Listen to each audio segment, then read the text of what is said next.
تو اللہ رب العالمین نے بڑی بڑی اپنی قدرت کی نشانیاں ذکر کی. فرمایا دیکھو اللہ الذی خلقکم, اللہ وہ ہے جس نے تمہیں پیدا کیا.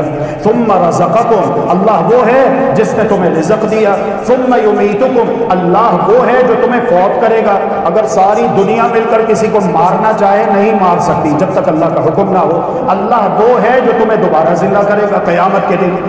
پھر اس کے بعد فرمایا کہ هل من شرکائکم من یفعل من ذلکم من شیء, تم غور و فکر کیوں نہیں کرتے جن کو تم نے اللہ کا شریک ٹھہرایا ہوا ہے, کیا ان میں سے کوئی بھی ان کاموں میں سے کوئی ایک کام کرنے کی قدرت, اختیار اور طاقت رکھتا ہے؟ هل من شرکائکم من یفعل من ذلکم من شیء سبحانہ وتعالی عما یشرکون. جب ایک انسان ان باتوں کے اوپر غور کرے گا کہ یہ ساری نعمتیں اللہ نے مجھے عطا کی. اللہ قرآن میں کہتا ہے واللہ اخرجکم من بطون امہاتکم, اللہ وہ ہے جس نے تمہیں تمہاری ماؤں کے پیٹوں سے نکالا. وہ کون ہے جس نے 3 اندھیروں سے اور 3 تنگ راستوں سے آسانیاں پیدا کی اور تمہیں زندہ صحیح سلامت دنیا میں لے کر آیا. واللہ اخرجکم من بطون امہاتکم, تو یہاں پر صرف اللہ حی و قیوم کا ذکر ہے. واللہ اخرجکم من بطون امہاتکم, اللہ تمہیں تمہاری ماؤں کے پیٹوں سے دنیا میں صحیح سلامت نکال کر لے کر آیا. لا تعلمون شیئا, تم کچھ نہیں جانتے تھے, تمہارے پاس کچھ علم نہیں تھا. وجعل لکم السمع والابصار والافئدہ, اللہ نے تمہیں سننے کے لیے کان دیے, دیکھنے کے لیے آنکھیں دی اور سوچنے سمجھنے کے لیے دل دماغ عطا کیا. لعلکم تشکرون, تاکہ تم اس کے شکر گزار ایماندار بندے بن کر رہو. تو جب ایک انسان ان تمام باتوں کے اوپر غور کرتا ہے تو اس کے دل میں محبت پیدا ہوتی ہے.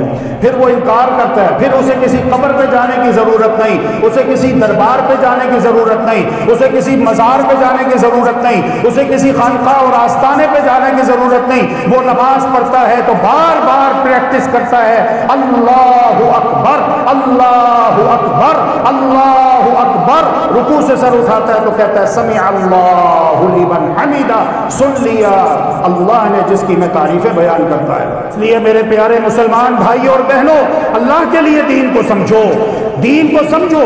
جب کلمہ جو پڑھا ہے لا الہ الا اللہ محمد الرسول اللہ صلی اللہ علیہ وسلم, تو دین پر ویسے چلو جیسے اللہ اور اس کے رسول کی تعلیم ہے.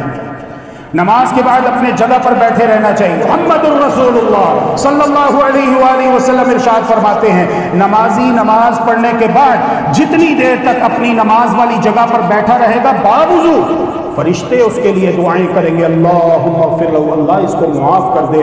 اللہم ارحم, اللہ اس پہ رحمتیں فرما. تو کیا آپ کو فرشتوں کی دعائیں نہیں چاہیے؟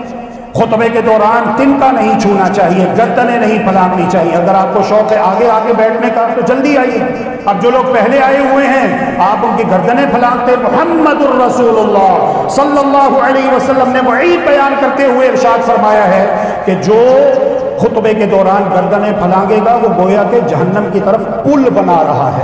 اتنی سخت بات اسی لیے ارشاد فرمائی تاکہ ہم لوگ متنبہ ہو جائیں اور اس عمل کو ترک کر دیں. اچھی بات نہیں ہے. اللہ رب العالمین ہمارے اندر جنتیوں والی اچھی صفات پیدا فرمائے اور جہنمیوں دوزخیوں والی بری صفات سے ہم سب کو محفوظ و معمون فرمائے.